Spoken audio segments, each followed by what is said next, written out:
Tenanglah kini hatiku, Tuhan memimpin langkahku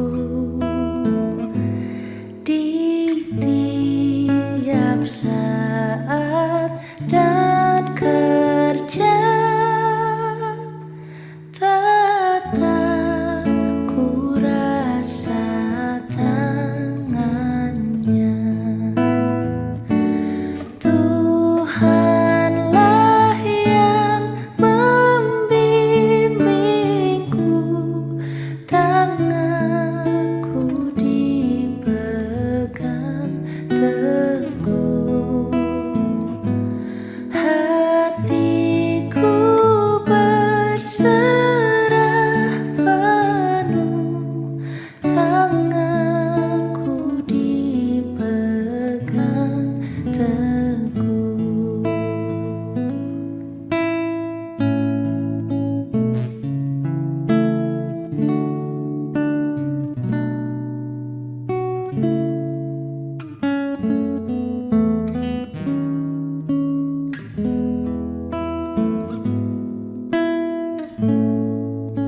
Shalom jemaat yang dikasihi oleh Tuhan kita Yesus Kristus. Kita patut bersyukur kepada Tuhan. Hari ini kita boleh kembali menerima undangan dari Tuhan untuk beribadah kepadanya di tempat kita masing-masing maupun Bapak Ibu yang hadir di ruangan ibadah pada pagi hari ini. Mari kita masuk di tata cara ibadah kita pada pagi hari ini. Kita mempersiapkan hati dan diri kita untuk datang menghampiri Tuhan, mengundang jemaat semua untuk bangkit berdiri.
Ayat panggilan ibadah hari ini diambil dari Mazmur 100 ayat 1, 2, dan 5 yang saya bacakan berbunyi demikian.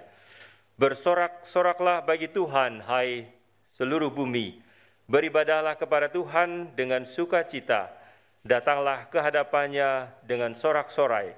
Sebab Tuhan itu baik, kasih setianya untuk selama-lamanya, dan kesetiaannya tetap turun-temurun.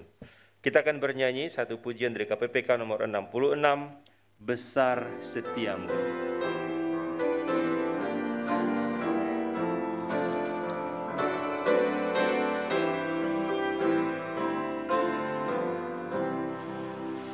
Besar setiamu, Allah Bapa-Ku, besarlah kasih-Mu yang melimpah, tiada kurang dan tidak berubah, sempurna dan tetap selamanya. Besar setiamu, besar setiamu, tiap pagi berikan rahmat baru. Segala yang ku perlu Kau sediakan. Besar setiamu kepada. Bait kedua. Musim pun berganti, musim apapun, hari pun berganti, hari baru. Salam semesta dan semua ciptaan-Mu menyaksikan kasih setia-Mu. Besar setiamu, besar setiamu, tiap pagi berikan rahmat baru. Segala yang ku perlu Kau sediakan. Besar setiamu kepadaku. Musik.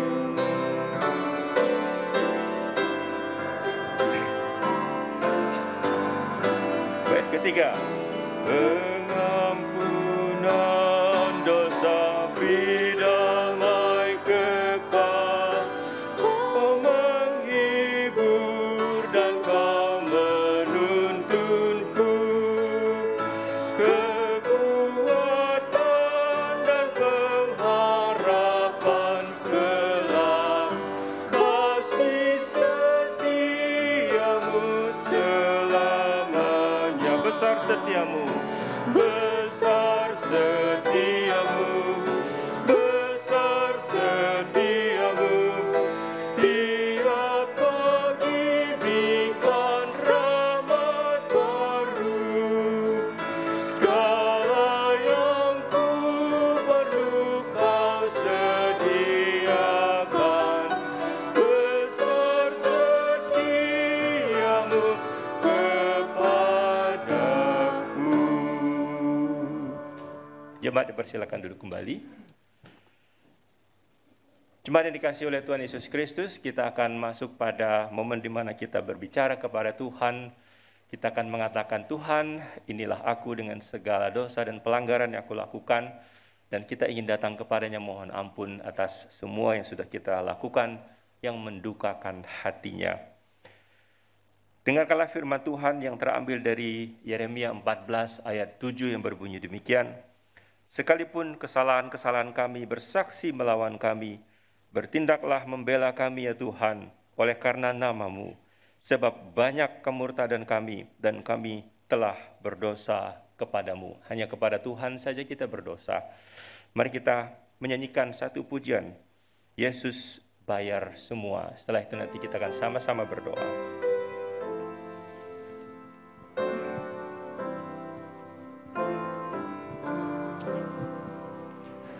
Dengarlah sabdanya, kau yang tak berdaya, datanglah kepadanya, kau kan dapat sentosa. Yesus bayar semua. Yesus bayar semua hutang dosaku, dosa bagai kirmizi jadi putih bersih. Bait kedua.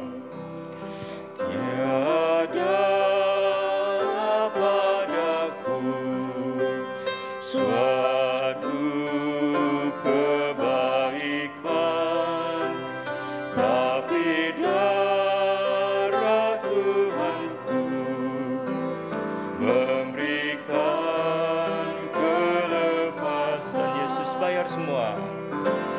Yesus bayar semua hutang dosaku, dosa bagai kirmizi jadi putih bersih. Intro. Mengundang jemaat kita bangkit berdiri.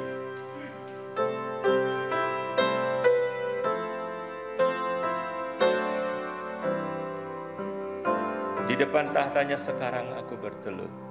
Di depan tahtanya sekarang ku bertelut. Ku jadi anak Allah, hatiku bersyukurlah. Yesus bayar semua. Yesus bayar semua hutang dosaku, dosa bagai kirmizi jadi putih bersih. Mari kita sama-sama menundukkan hati dan kepala kita. Kita masuk pada doa pengakuan dosa.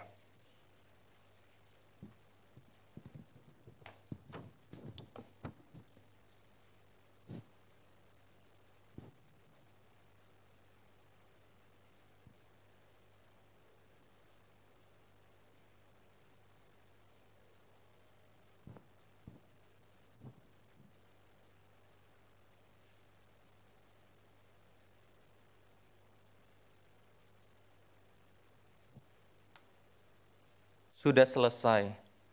Itulah perkataan yang engkau katakan, ya Kristus, ketika engkau berada di atas kayu salib. Engkau sudah menyelesaikan akan pengorbananmu, keselamatanmu, sehingga setiap orang-orang yang percaya dan menerima Engkau sebagai Tuhan dan Juru Selamat diselamatkan, diampuni dosanya. Bapa, kami bersyukur untuk setiap janji keselamatan dan anugerah keselamatan yang boleh Tuhan berikan bagi kami. Tetapi seringkali di dalam perjalanan hidup kami hari lepas hari, kami jatuh lagi ke dalam dosa, perbuatan dosa, pikiran yang berdosa, perkataan yang tidak menyukakan akan hati Tuhan. Karena itu ya Allah, saat ini kami datang kepadamu, mengakui setiap dosa kami kepada Tuhan. Dan kami percaya perkataan Kristus sudah selesai, memberikan kami sebuah kepastian akan pengampunan dosa daripada Tuhan yang begitu sempurna dan begitu utuh dalam hidup kami sebagai anak-anak Tuhan.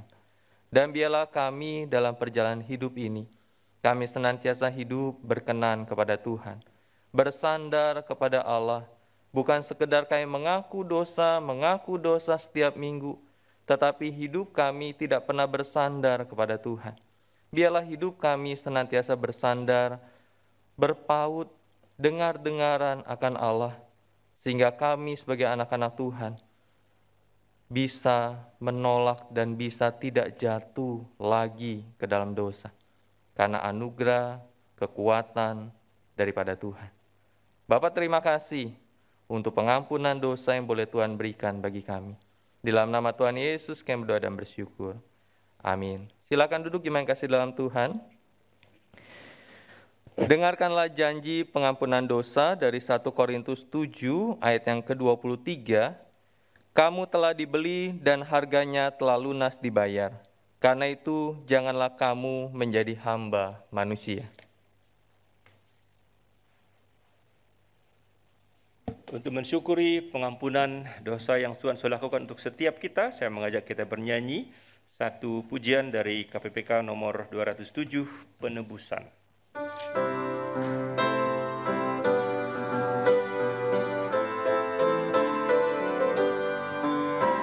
Penebusannya ku beritakan, karena darah domba Allah, ku ditebus karena rahmat-Nya, agar ku jadi anak-Nya. Penebusan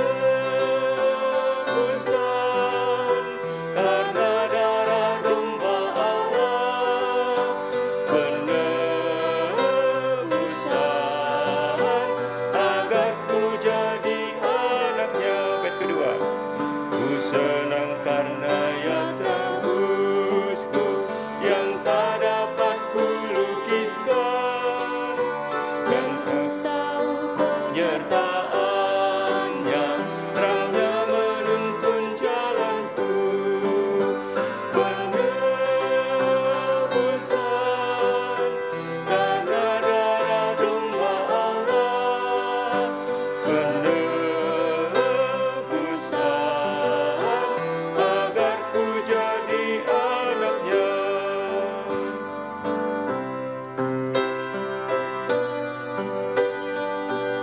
Bait terakhir. Ku ingat kasih tebusannya dan taat pada firman-Nya. Nantinya ku memuji Dia tentang kasih anugerah-Nya. Penebusan karena darah domba Allah, penebusan agar ku jadi anaknya.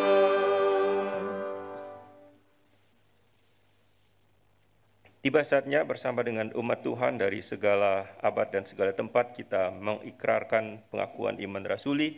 Sekali lagi mengundang jemaat untuk bangkit berdiri. Pengakuan iman rasuli kita ikrarkan bersama-sama. Aku percaya kepada Allah, Bapa yang Maha Kuasa, Khalik langit dan bumi, dan kepada Yesus Kristus, anaknya yang tunggal Tuhan kita, yang dikandung daripada Roh Kudus, lahir dari anak darah Maria, yang menderita sengsara di bawah pemerintahan Pontius Pilatus, disalibkan, mati dan dikuburkan, turun ke dalam kerajaan maut. Pada hari yang ketiga, bangkit pula dari antara orang mati, naik ke surga, duduk di sebelah kanan Allah, Bapa yang Maha Kuasa, dan dari sana ia akan datang untuk menghakimi orang yang hidup dan yang mati. Aku percaya kepada Roh Kudus, gereja yang kudus dan am, persekutuan orang kudus, pengampunan dosa, kebangkitan tubuh, dan hidup yang kekal. Amin. Silakan duduk kembali.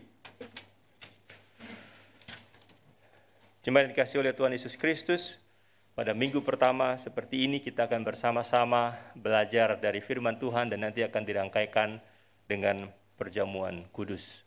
Untuk kembali mengarahkan hati dan pikiran kita akan firman Tuhan, akan kebenarannya, saya mengajak kita menyanyikan satu pujian, Aku Mengasihi Engkau, Yesus.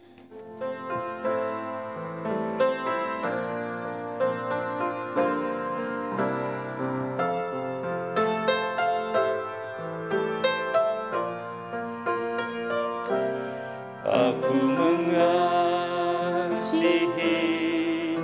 Engkau, Yesus, dengan segenap hatiku. Aku mengasihi Engkau, Yesus, dengan segenap jiwaku. Ku renungkan firman-Mu siang dan malam, ku pegang perintah-Mu dan ku lakukan.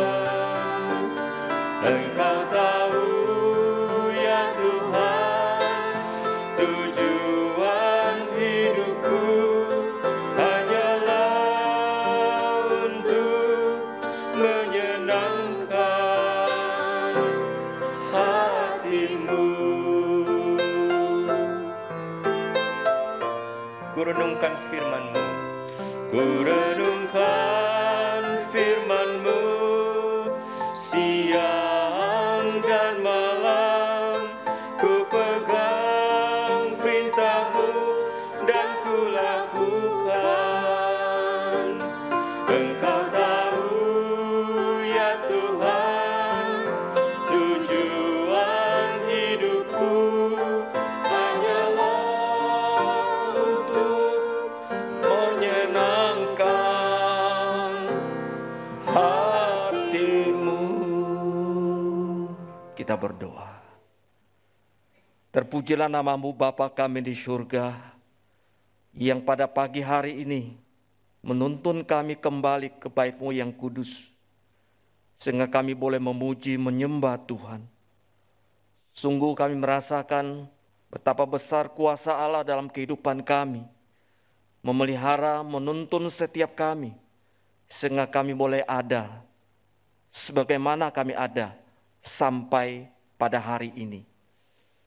Kami percaya bahwa kasih karunia Tuhan senantiasa Tuhan berikan kepada kami.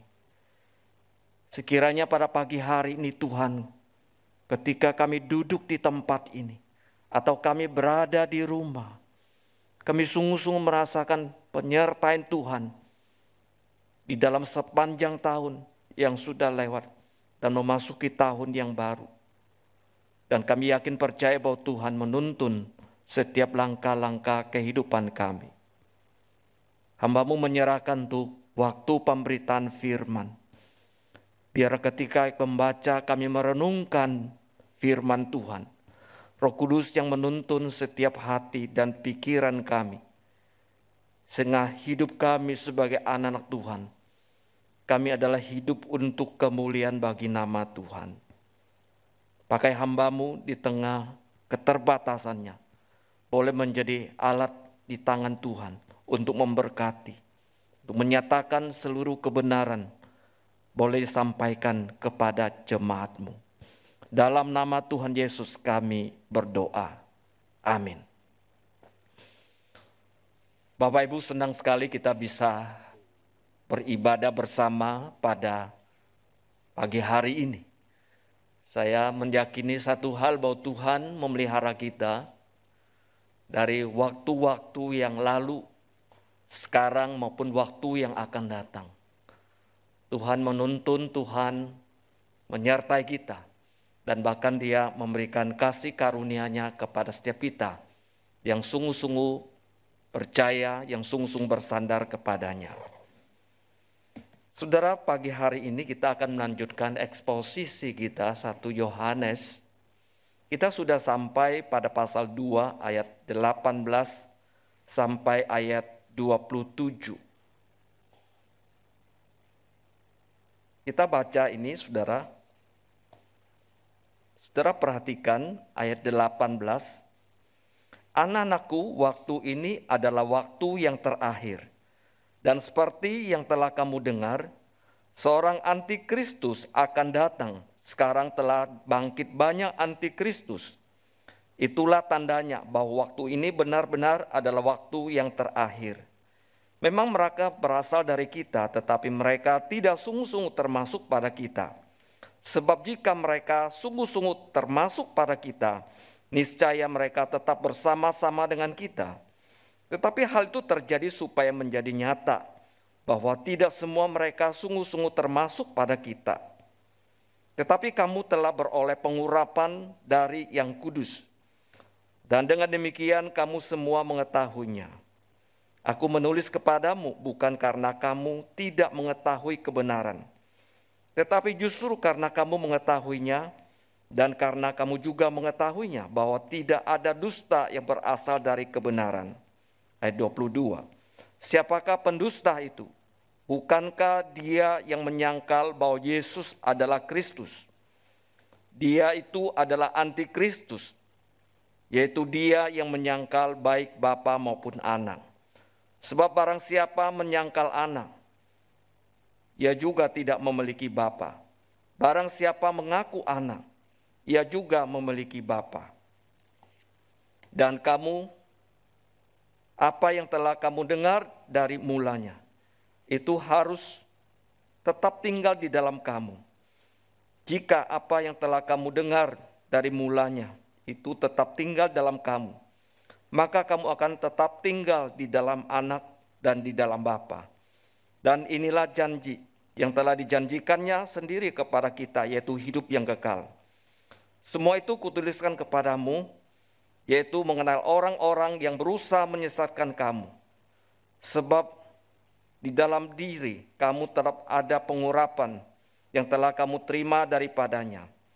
Karena itu tidak perlu kamu diajar oleh orang lain, tetapi sebagaimana pengurapan mengajarkan kamu tentang segala sesuatu dan pengajarannya itu benar.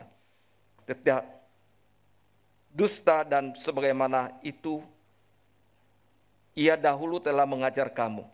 Demikianlah hendaknya kamu tetap tinggal di dalam Dia.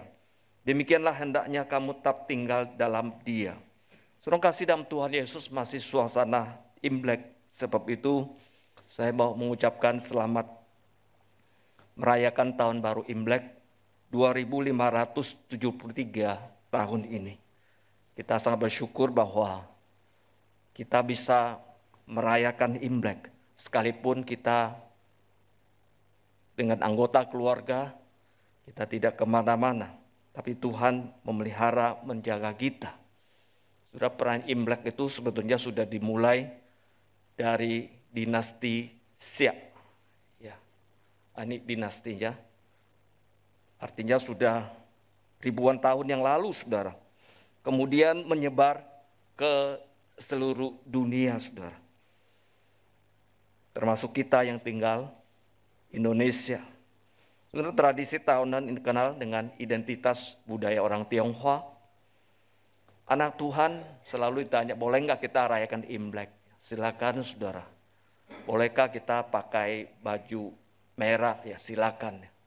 Bolehkah bagi angpau? Silakan saudara. Itu hal yang baik yang boleh memuliakan Tuhan. Dan momen Imlek ini bagi kita saudara, boleh kita gunakan dengan sebaik-baiknya untuk bersaksi dan memuliakan Tuhan. Kita gunakan waktu ini dengan baik, momen ini, kesempatan ini untuk memuliakan bagi nama Tuhan. Rasul Yohanes di ayat 18 dia berkata demikian. Anak-anakku, waktu ini adalah waktu yang terakhir. Dan seperti yang telah kamu dengar, seorang antikristus akan datang. Sekarang telah bangkit banyak antikristus. Itulah tandanya bahwa waktu ini benar-benar adalah waktu yang terakhir. Saudara, Yohanes mengatakan anak-anakku. Saudara, ini ada sebuah sapaan yang intim sekali. Nggak mungkin saudara, seorang yang asing, seorang tidak dikenal menyapa anakku, saudara. Tapi ketika dia menyapa dengan sapaan anakku, berarti ada sebuah hubungan, ada sebuah kedekatan. Sapaan yang intim, saudara, dari seorang bapak rohani kepada jemaat atau anak-anak rohani. Karena mereka telah memiliki suatu persekutuan dan hubungan yang dekat dengan Rasul Yohanes. Jadi Rasul Yohanes menyapanya anak-anakku. Itu sama seperti seorang gembala, saudara, menyapa jemaatnya, menyapa domba-domba gembalaannya. Ada sebuah hubungan yang sangat dekat.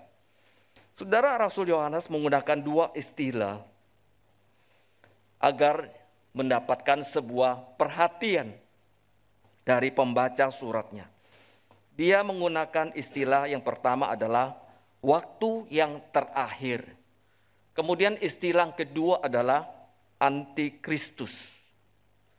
Saudara, menarik sekali untuk dua istilah ini. Waktu yang terakhir. Saudara, kita akan bertanya, apa sih waktu yang terakhir? Kemudian yang kedua adalah antikristus. Saudara, kedua istilah ini adalah menggambarkan bahwa pada masa sekarang ini, sebuah anak-anak Tuhan hidup di dalam satu masa yang sulit. Hidup dalam satu masa krisis. Dan setiap orang percaya, saya dan saudara, kita harus tetap waspada terhadap segala penyesatan yang bisa muncul setiap saat di dalam kehidupan kita. Dua istilah ini, saudara, itu seolah-olah memberikan kita sebuah tanda, sebuah alarm, mengingatkan kepada kita akan sebuah keadaan yang tidak baik bagi orang-orang yang percaya. Yang pertama, saudara, apa yang dimaksud dengan waktu yang terakhir? Saudara, kalau kita membaca Alkitab, Perjanjian Lama, kemudian Perjanjian Baru, hari-hari terakhir itu selalu dikaitkan dengan hari Tuhan. Waktu terakhir itu adalah menunjukkan bahwa kedatangan Tuhan atau hari yang terakhir itu sudah dekat, sudah di ambang pintu. Bahwa dunia ini akan lenyap dan semua kelihatan akan hilang, saudara. Dan Tuhan datang kembali. Orang Yahudi percaya bahwa semua waktu itu dibagi dua. Waktu atau zaman kini dan zaman yang akan datang. Zaman kini itu dianggap sebagai zaman sementara atau hidup dalam kefanaan. Tapi zaman yang akan datang disebut sebagai zaman dalam kekekalan. Saudara, zaman yang akan datang merupakan sebuah masa yang kekal setiap orang percaya di dalam Tuhan. Waktu yang terakhir mengingatkan kita bahwa zaman yang baru telah hadir. Zaman baru telah hadir. Kegelapan yang menguasai manusia akan lenyap dan terang Tuhan telah bercahaya. Saudara, sejak peristiwa kematian Yesus di atas kayu salib dan kebangkitan Yesus, saudara, Allah telah melakukan sebuah hal yang besar, karya penyelamatan bagi setiap manusia. Memberikan pengharapan kepada manusia yang tidak ada harapan lagi. Karya ini, saudara, digenapkan oleh Yesus Kristus di atas kayu salib. Seluruh sejarah Perjanjian Lama mempersiapkan jalan Tuhan untuk karya penyelamatan Kristus di atas kayu salib bagi seluruh umat manusia yang percaya. Saudara, zaman akhir itu telah dimulai sejak masa Yohanes, dan intensitasnya, saudara, terus bertambah. Saudara, zaman akhir ini kita melihat bahwa guru-guru palsu dan dengan segala perilakunya yang menyimpang dari kebenaran telah muncul. Kemudian selama berabad-abad, saudara, sesudahnya dan sampai pada saat ini kita bisa merasakan dampaknya. Saudara, zaman akhir ini sesungguhnya menguraikan sebuah keadaan waktu yang tidak baik. Jadi bukan lamanya waktu. Dan orang-orang Kristen selalu hidup dalam zaman akhir. Artinya kita hidup dalam sebuah waktu, sebuah zaman yang tidak terlalu menguntungkan. Sebuah keadaan yang begitu membuat kita bergumul menghadapi peperangan di dalam kehidupan kita, yakni peperangan rohani.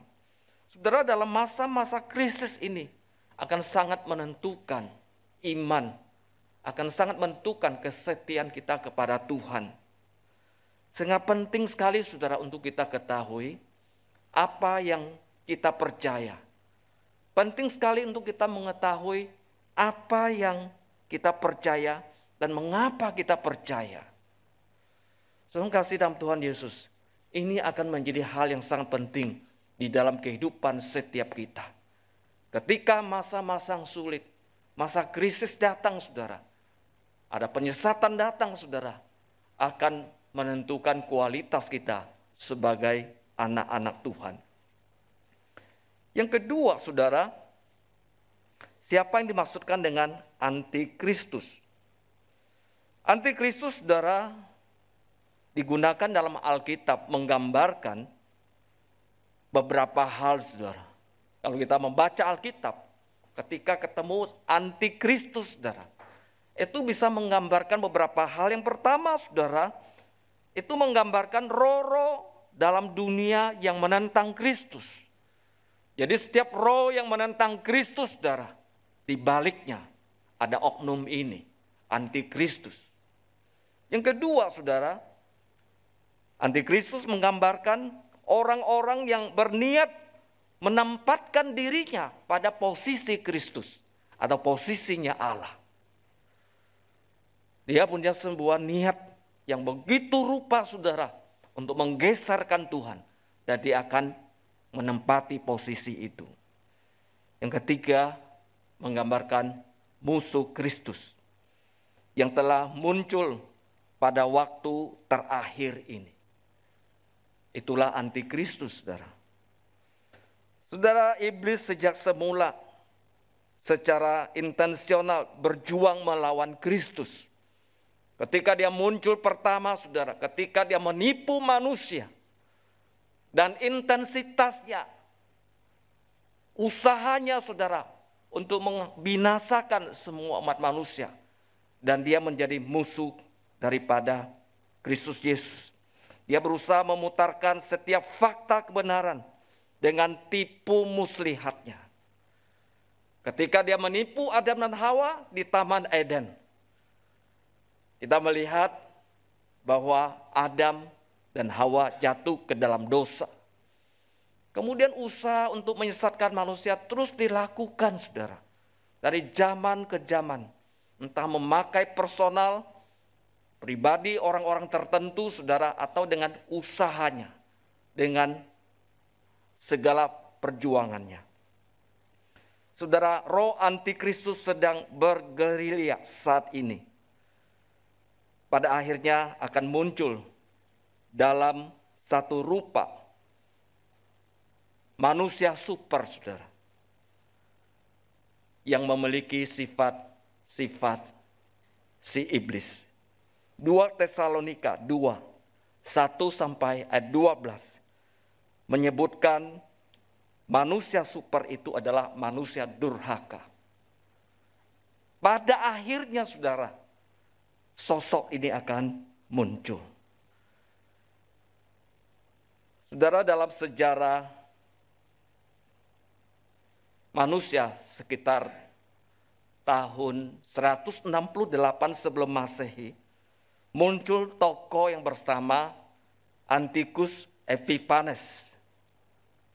Saudara, tokoh ini pernah muncul di tahun kira-kira 168 sebelum Masehi. Saudara, dia menjadi raja Syria dan dia berniat memusnahkan semua orang-orang Yahudi di seluruh dunia. Dia ingin musnahkan semuanya supaya tidak ada orang Yahudi lagi. Lalu dia menyerbu Yerusalem dan dia membunuh ribuan orang Yahudi dan menjadikan mereka sebagai budak. Tidak sampai di situ, saudara, usahanya untuk memusnahkan dengan cara-cara lain.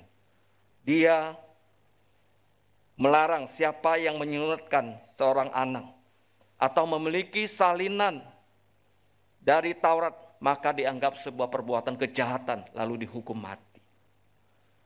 Tidak sampai di sana, saudara. Di dalam bait Allah dia dirikan sebuah altar yang besar. Kemudian dewa Zeus, saudara, ditempatkan di sana.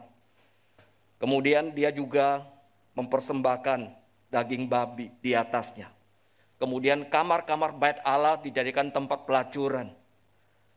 Dan dia menghapus semua korban dari umat kepada Allah dan menegakkan segala kekejian. Inilah yang pernah dilakukan oleh Antiochus Epiphanes sekitar tahun 168. Saudara, inilah gambaran kekuatan yang anti Allah yang telah berinkarnasi di tengah-tengah sejarah, di tengah-tengah kehidupan manusia. Kita lihat ayat 19, saudara, apa yang dikatakan Rasul Yohanes kepada kita. Rasul Yohanes mengatakan, memang mereka berasal dari antara kita, tetapi mereka tidak sungguh-sungguh termasuk para kita. Sebab jika mereka sungguh-sungguh termasuk para kita, niscaya mereka tak bersama-sama dengan kita. Tetapi hal itu terjadi supaya menjadi nyata bahwa tidak semua mereka yang sungguh-sungguh termasuk pada kita, bahwa tidak semua mereka sungguh-sungguh termasuk pada kita. Saudara, ini menggambarkan apa?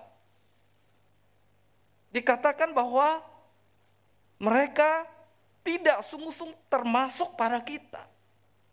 Mereka di antara kita, tapi enggak termasuk kita, saudara.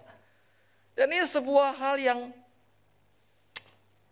mengagetkan kita, saudara. Dia di antara kita, tapi enggak termasuk kita, saudara. Saudara, ini pertama menggambarkan bahwa orang-orang ini telah meninggalkan persekutuan dalam Tuhan. Tadinya dia di dalam persekutuan, tapi sekarang dia sudah meninggalkan persekutuan di dalam Tuhan. Memang mereka berasal dari antara kita. Saudara, ungkapan ini menarik untuk perhatian pada sebuah kenyataan. Bahwa mereka ini di antara kita, ya. Tapi mereka tidak termasuk kita. Bahwa para antikristus ini dahulu adalah anggota jemaat. Dahulu mereka adalah antara kita. Tetapi mereka sekarang sudah meninggalkan persekutuan. Mereka sudah meninggalkan jemaat. Saudara kasih dalam Tuhan, perlu saudara ketahui, tidak setiap orang yang menjadi bagian dari jemaat, orang-orang percaya, selalu menjadi anggota keluarga Allah. Dia menjadi anggota jemaat, tapi tidak selalu menjadi anggota keluarga Allah. Saudara, pada saat seorang berdosa percaya kepada Yesus Kristus sebagai Tuhan dan Juru Selamatnya, saudara, ia menerima hidup yang kekal.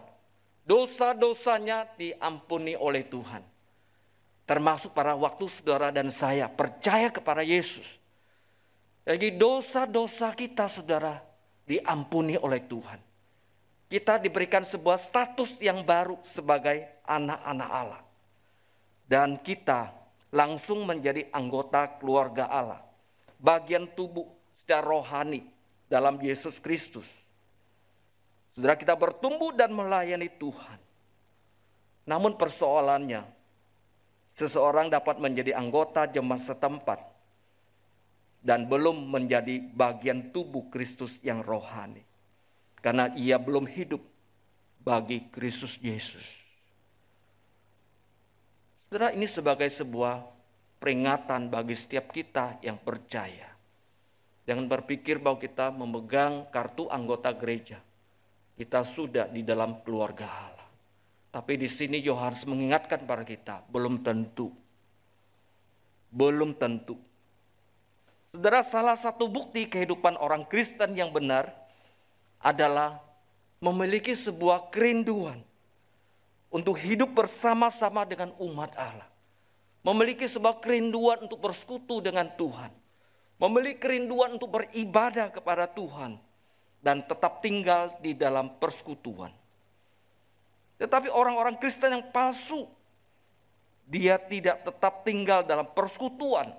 Dan dia dikatakan meninggalkan Tuhan. Rasul Yohanes mengatakan memang mereka berasal dari antara kita, tetapi mereka tidak sungguh-sungguh termasuk pada kita. Tapi hal itu terjadi supaya menjadi nyata bahwa tidak semua mereka yang sungguh-sungguh termasuk pada kita. Keadaan itu memang sebuah realitas dalam kehidupan bergereja. Dan Yohanes mengingatkan pada kita supaya kita jangan berbuat demikian. Saudara, lamanya keadaan pandemi COVID-19 dan varian yang baru itu memang memisahkan kita dengan keluarga, dengan teman-teman, dan dengan persekutuan kita. Lamanya pandemi ini, saudara, kita juga makan sendiri, juga ibadah di depan HP kita, saudara. Ya di depan layar sendiri, saudara. Sehingga tidak berelasi dengan siapa-siapa. Saudara, lama-kelamaan ini itu membentuk sebuah habit. Membentuk satu kebiasaan. Sehingga kita merasa nggak perlu lagi siapa-siapa di sekitar saya. Semua kok bisa saya pesan, semua kok saya pesan bisa datang. Sehingga kita bisa menjadi orang yang merasa tidak membutuhkan sebuah persekutuan. Tuhan memanggil kita tidak demikian. Tuhan memanggil kita, saudara, untuk hidup dalam sebuah komunitas yang real, yang nyata, yang bisa disentuh satu dengan yang lain. Bukan dalam sebuah dunia maya. Tidak demikian, saudara. Kita berdoa, saudara, supaya keadaan yang bisa menghancurkan persekutuan ini, supaya Tuhan boleh terus membuka jalan. Supaya persekutuan kita satu dengan yang lain bisa terus dibangun, bisa dilakukan. Sehingga ada sebuah kehidupan komunitas yang Tuhan kehendaki. Yang kedua, dari orang-orang yang meninggalkan Tuhan adalah bahwa orang-orang ini adalah orang yang telah menyangkal imannya. Jadi ternyata kelompok orang ini tadi dalam jemaat atau di dalam persekutuan, lalu dia meninggalkan, saudara. Ternyata mereka ini adalah orang-orang yang meninggalkan iman yang benar. Artinya mereka sudah nggak percaya lagi kepada Kristus Yesus.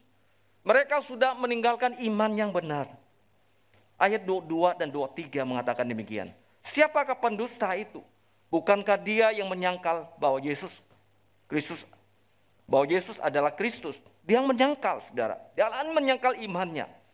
Dia itu adalah antikristus, yaitu dia yang menyangkal baik Bapa maupun anak. Jadi dia nggak percaya pada Bapa maupun pada anak. 23.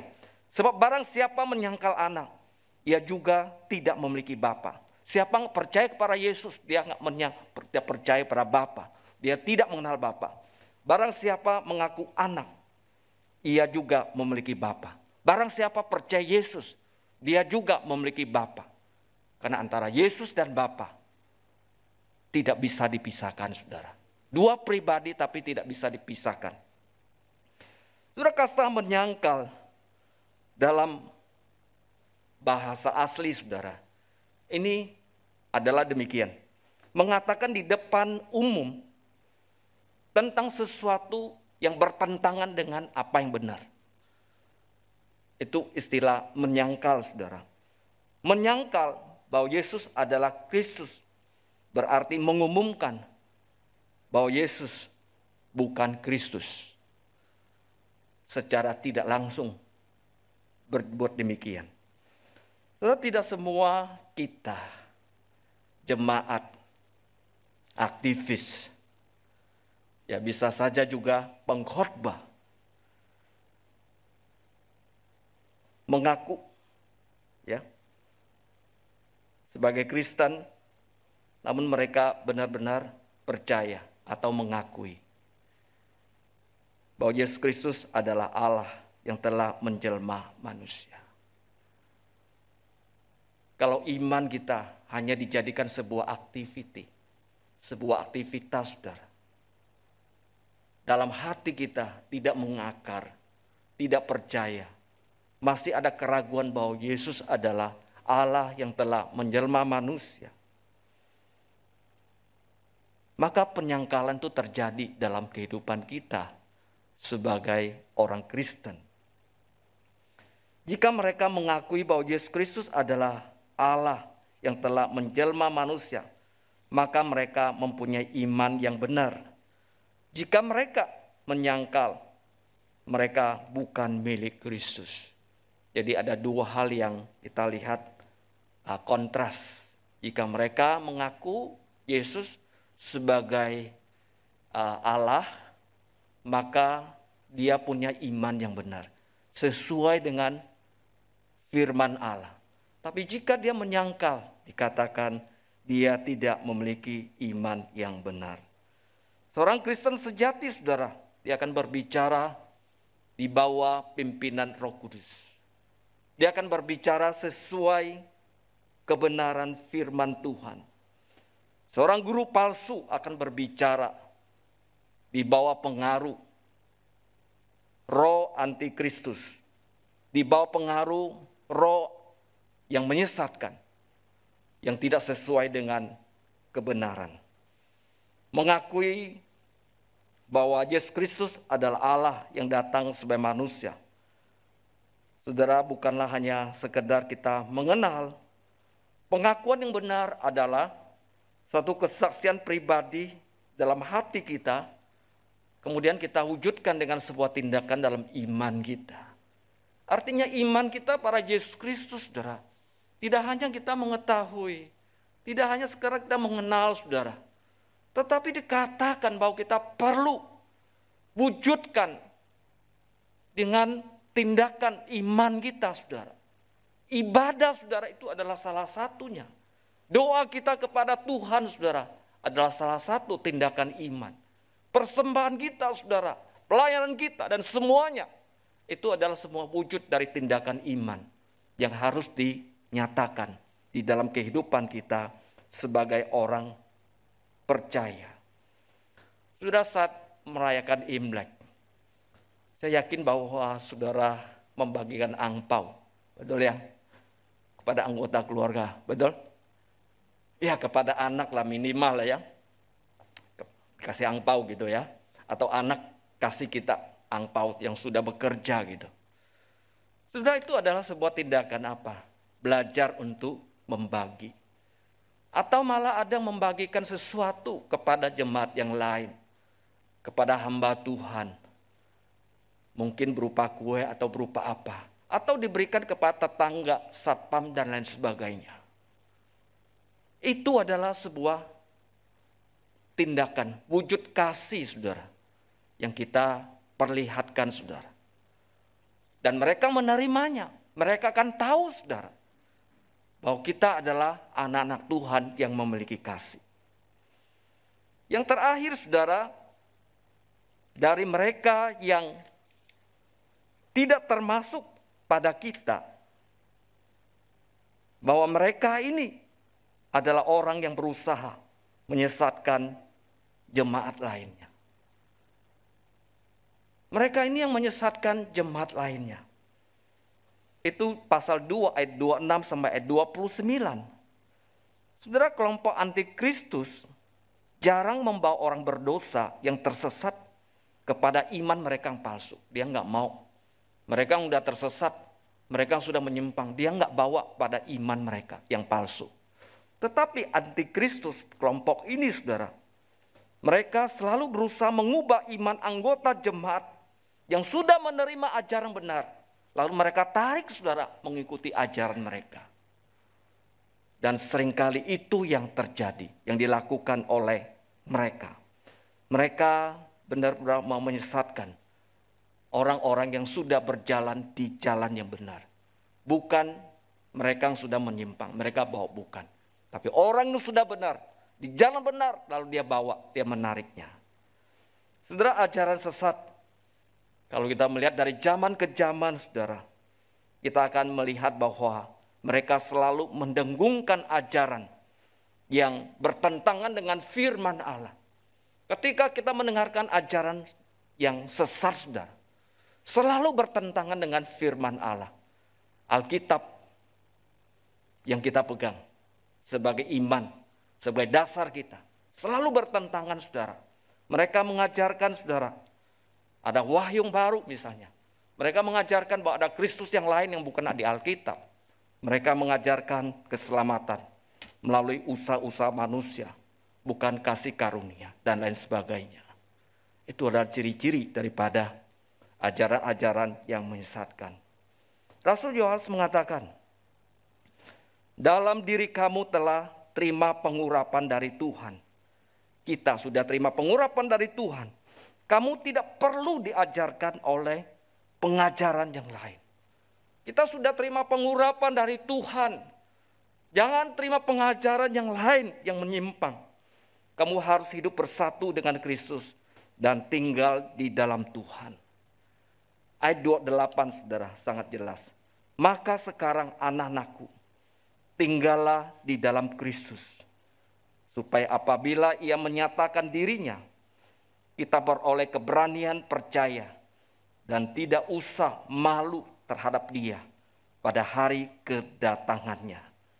Saudara, istilah tinggallah dalam Kristus itu adalah tema yang sangat penting di dalam surat ini. Tinggal dalam Tuhan. Yohanes 15 juga katakan tinggal dalam Tuhan sehingga kamu berbuah. Saudara, tidak akan terpengaruh oleh segala ajaran yang palsu kalau saudara tetap tinggal dalam Kristus Yesus. Saudara tidak akan terbawa arus oleh dunia ini saudara. Seberapa kencangnya kalau saudara tetap bersatu, bersekutu dengan Kristus. Saudara dan saya bisa tetap tinggal dalam Kristus Yesus hanya dengan kita percaya kepada setiap kebenaran. Saudara dan saya bisa tetap tinggal dalam Kristus Yesus hanya dengan kita mentaati setiap kebenaran yang sudah kita dengar, yang sudah kita baca. Dan kita bisa tetap tinggal dalam Dia kalau kita sungguh-sungguh mengasihi Allah dan juga sesama kita. Kita berdoa. Tuhan, sekiranya firman Tuhan melalui Rasul Yohanes yang telah Tuhan wahyukan, yang memberikan pengajaran-pengajaran yang sedemikian rupa, yang juga mengingatkan kami akan bahaya antikristus, guru-guru palsu yang bergerilya dari dulu sekarang dan masih terus bekerja sampai saat ini. Sehingga kami boleh tetap waspada. Sekiranya Tuhan, semua tanda-tanda yang bahaya ini mengingatkan kepada kami. Tetap setia tinggal di dalam Tuhan. Tetap bersekutu dengan Yesus Kristus. Di tengah keadaan yang sulit, biar kami tidak meninggalkan Tuhan. Di saat-saat seperti ini, di tengah pandemi COVID-19 yang membuat kami menghadapi susah, pergumulan, kami bisa kecewa dan menyesal. Tuhan, biarlah Engkau menopang kami untuk tidak meninggalkan Engkau. Dan kami tetap bisa bertahan dengan kasih karunia Tuhan dan mengikuti Engkau sampai selama-lamanya.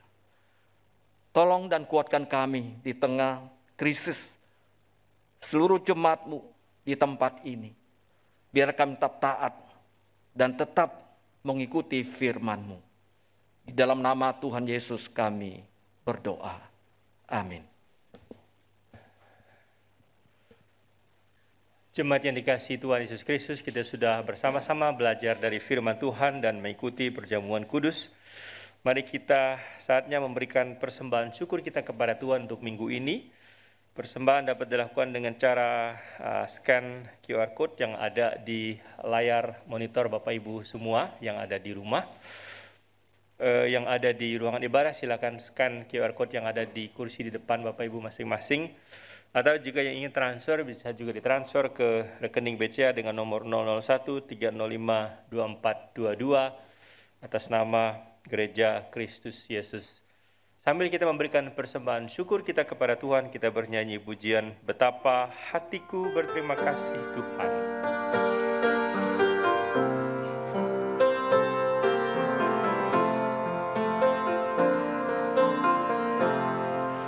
Betapa hatiku berterima kasih Tuhan, Kau mengasihiku, Kau memilikiku. Hanya ini Tuhan persembahanku, segenap hidupku, jiwa dan ragaku, sebab tak ku miliki harta kekayaan yang cukup berarti untuk ku persembahkan.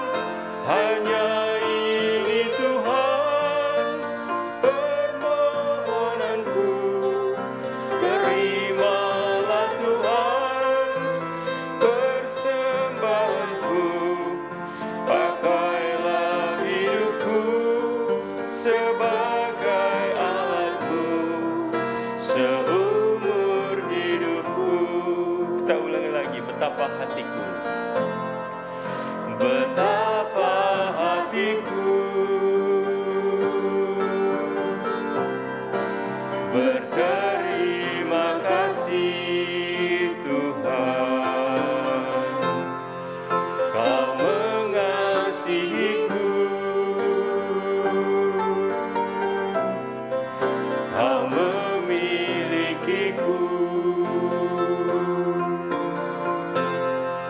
Hanya ini Tuhan persembahanku, segenap hidupku, jiwa dan ragaku, sebab tak ku miliki harta kekayaan yang cukup berarti untuk ku persembahkan. Hanya ini Tuhan permohonanku, terimalah Tuhan persembahanku, pakailah hidupku sebagai alat-Mu seumur hidupku. Kita berdoa. Allah Bapa kami di surga, sungguh kami berterima kasih dan kami bersyukur kepada-Mu ya Tuhan. Kami sudah diberkati oleh Tuhan sepanjang hari dalam hidup kami. Dan melalui syair ini, kami ingin mengatakan bahwa hanya ini Tuhan permohonan kami. Terimalah persembahan yang sudah kami berikan, dan pakailah hidup kami sebagai alat-Mu untuk pekerjaan-Mu sampai seumur hidup kami. Kami menyerahkan jemaat-Mu, kami menyerahkan hamba-hamba Tuhan, para aktivis majelis, dengan segala aktivitas pekerjaan dan usaha mereka. Tuhan terus berkati. Dan biarlah persembahan yang kami berikan pada hari ini, boleh Tuhan pakai untuk pekerjaan Tuhan dan kemuliaan nama-Mu di tempat ini. Di dalam nama Tuhan Yesus, kami mengucap syukur dan berdoa. Amin. Bapak, Ibu, Saudara, sebelum kita sama-sama mendengarkan berita penggembalaan, saya mengajak kita bersama-sama, karena ini momen Imlek dalam minggu ini. Kalau Bapak Ibu yang di rumah, saya bisa kasih gambaran di ruangan ibadah ini, ada lampion-lampion yang sudah digantung, dan kalau lihat di belakang saya, ada dekorasi khusus untuk Imlek. Kita akan bernyanyi satu pujian He Shinien bersama-sama dengan jemaat. Silakan tepuk tangan supaya lebih meriah.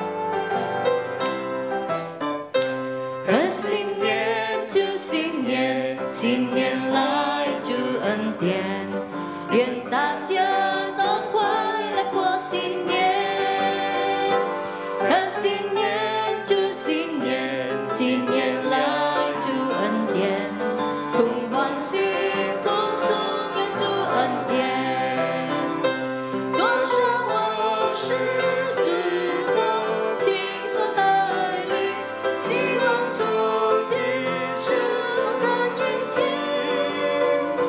贺新年，祝新年，新年来祝恩典，愿大家心口充满恩典。 Iya, demikian pujiannya. Terima kasih banyak. Saya serahkan kepada Suroni sampaikan berita penggembalaan.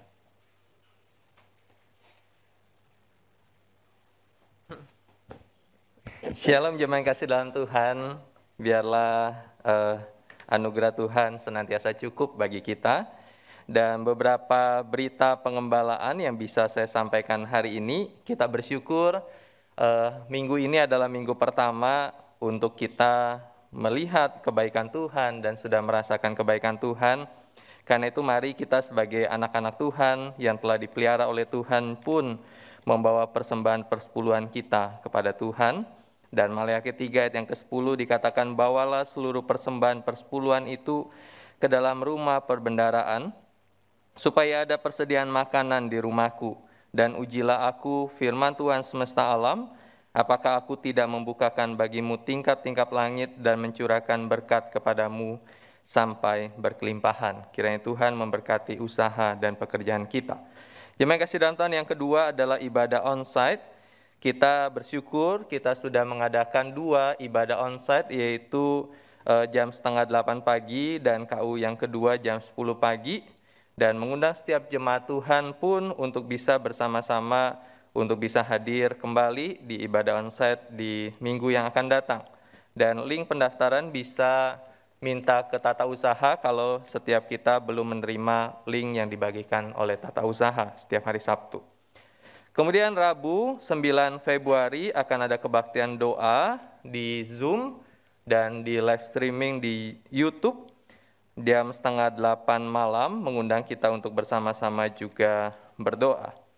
Kemudian Sabtu ini, tanggal 12 Februari, akan ada base class jam 4 sore. Jadi dengan topik The Modern Culture of Dating and Relationship, akan disampaikan oleh Evangelis Joy Manik. Dan bagi setiap kita yang akan ikut bisa mendaftarkan diri di link yang sudah ada, atau nanti TU akan men-sharekan akan link ini. Dan pemuda bergabung di base class jam 4 sore secara online. Kemudian selamat tahun baru Imlek, tadi kita sudah nyanyi. Kemudian berita sukacita dari Bapak Kelvin dan Ibu Sari, telah lahir anak pertama laki-laki pada hari Kamis 3 Februari 2022 yang diberi nama Leon Nathanael Jaja Laksana. Majelis, hamba Tuhan dan jemaat mengucapkan selamat.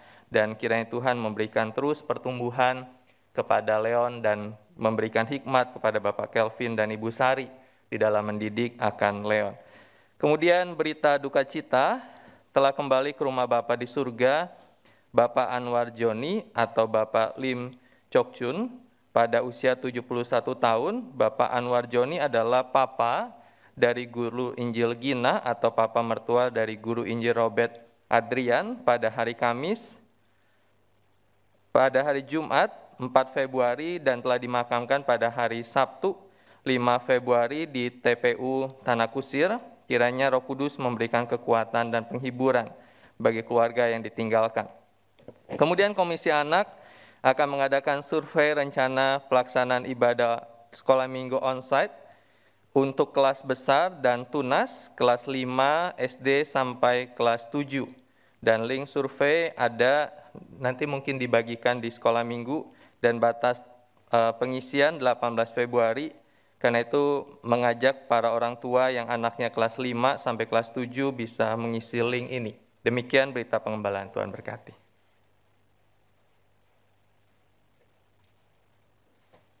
Jemaat yang saya kasih dalam Tuhan, saya mengundang kita berdiri.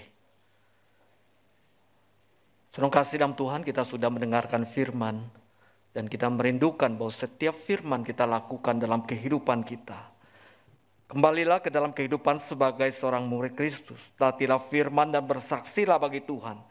Kuatkanlah lemah dan bantulah kekurangan. Kasihlah dan layani Tuhan dengan segenap hatimu. Doksologi. Puji Allah Bapa Putra, puji Allah Roh Kudus, ketiganya yang esa, pohon selamat sumber berkat. Amin. Jemaat sekalian, ketahuilah bahwa Tuhan kita adalah Tuhan yang menciptakan dan juga memelihara dan melindungi setiap orang percaya. Karena itu dengan iman dan terimalah berkat Tuhan. Tuhan memberkati engkau dan melindungi engkau. Tuhan menyinari engkau dengan wajah-Nya dan memberi engkau kasih karunia. Tuhan menghadapkan wajah-Nya kepadamu dan memberi engkau damai sejahtera saat ini bahkan sampai selama-lamanya. Amin. Amin. Amin.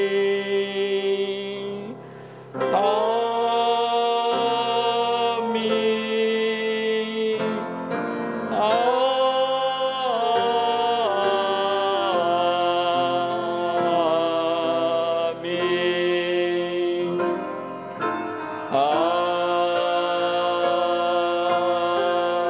Amin. Silakan duduk saat teduh, ibadah sampai di sini. Selamat hari Minggu. Tuhan Yesus memberkati.